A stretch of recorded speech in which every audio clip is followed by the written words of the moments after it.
Welcome to Sports Legends, where we explore the stories of athletes who changed the world.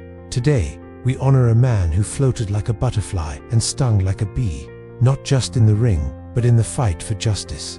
This is the story of Muhammad Ali, the fighter who spoke truth to power. Our story begins in Louisville, Kentucky, where a young boy named Cassius Marcellus Clay Jr. discovered his calling. It all started with a stolen bicycle. A 12-year-old Cassius, fuming and vowing to whop the thief, was told by a local police officer that he'd better learn how to fight first. That officer, Joe Martin, also ran a boxing gym. This twist of fate ignited a spark. Young Cassius was a natural. His speed, his footwork, his unorthodox style, it was clear he was destined for greatness. He trained relentlessly, driven by an unshakable self-belief. He would run through the streets of Louisville before dawn, shadowboxing, and famously proclaiming to anyone who would listen, "I am the greatest." This wasn't just teenage bravado. It was a prophecy he intended to fulfill. His amateur career was spectacular, culminating in a gold medal at the 1960 Rome Olympics. When he returned home, a champion for his country, he was still treated as a second-class citizen, famously being denied service at a whites-only diner. This painful experience was a turning point. He realized that even an Olympic gold medal could shield him from the harsh realities of racial segregation in America. It was a lesson that would shape his entire life, fueling his resolve to fight for something bigger than any title belt. Turning professional, Cassius Clay quickly made a name for himself. He wasn't just winning fights, he was a phenomenon. His poetic trash-talking, his dazzling confidence, and his predictions of the rounds in which his opponents would fall captivated the public. He was handsome, charismatic, and loud.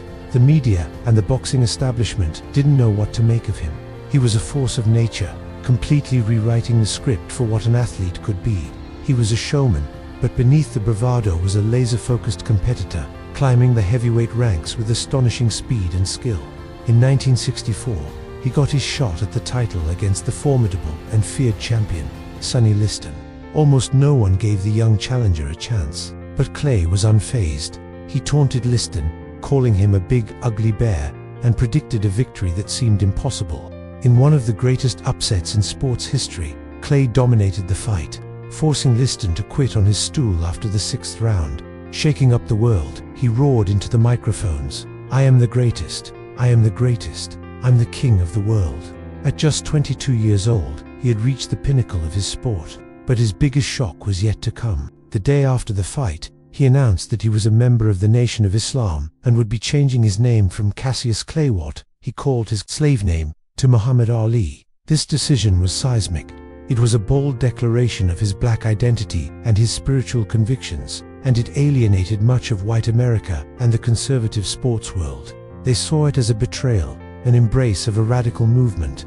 But for Ali, it was an act of self-determination, a crucial step in defining himself on his own terms. His defiance reached its peak in 1967, at the height of the Vietnam War.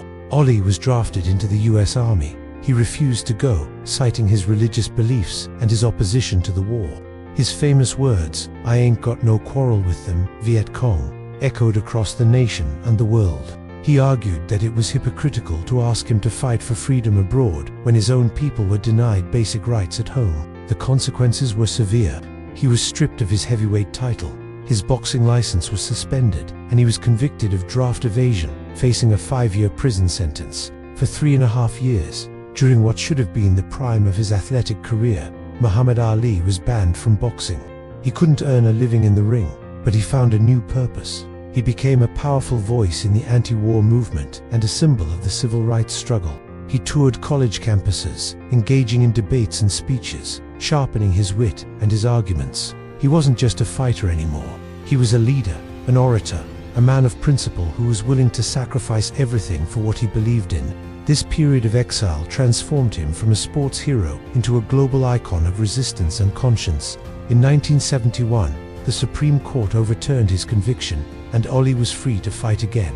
He was back, but the boxing world had changed. A new, undefeated champion had emerged, the powerful and relentless Joe Frazier. Their first fight was billed as the fight of the century. It was more than a boxing match. It was a clash of cultures. Frazier was seen as the establishment's champion, while Ali represented the counterculture. After 15 brutal rounds, Frazier won by unanimous decision, handing Ollie his first professional loss. The defeat was crushing, but Ollie's spirit was unbroken.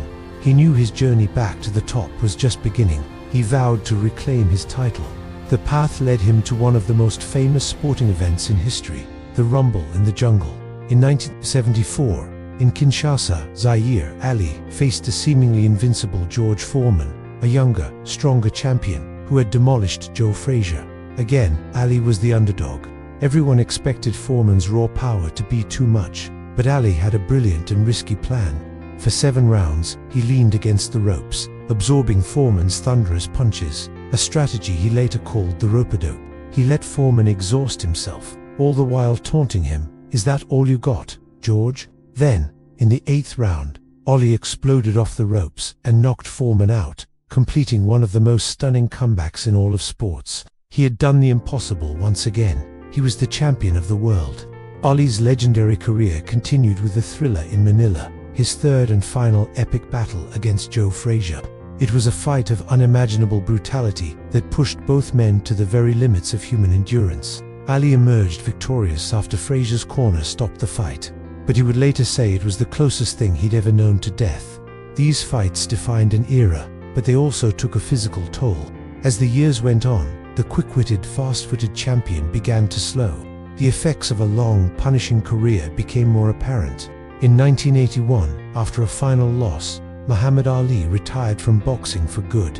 A few years later, he was diagnosed with Parkinson's syndrome, a neurological disorder that gradually silenced his powerful voice and slowed his once graceful movements. Yet, even as his body weakened, his spirit remained luminous. In his later years, Ali transformed once more, this time into a global humanitarian and ambassador for peace. He traveled the world, meeting with world leaders and promoting understanding between different cultures and religions. His presence was magnetic. He didn't need to speak to communicate his message of love and unity. One of his most moving public appearances was at the 1996 Atlanta Olympics. With his hands trembling from his illness, he lit the Olympic cauldron, a powerful and poignant symbol of his enduring strength and courage. The world watched, not with pity, but with profound respect for the man who had fought so many battles, both inside and outside the ring. Muhammad Ali passed away in 2016, but his legacy is immortal. He was more than a boxer. He was a poet, a prophet, a rebel, and a hero. He taught us that the greatest fights are not for titles or money, but for dignity, for justice, and for truth. He showed the world that one person's voice, backed by conviction and courage, can indeed shake up the world. He was, and always will be, the greatest. Thank you for watching this episode of Sports Legends. If you were inspired by Ali's story, please give this video a thumbs up and share it with others. Don't forget to subscribe to our channel and hit the notification bell so you won't miss our next story. We'll see you next time.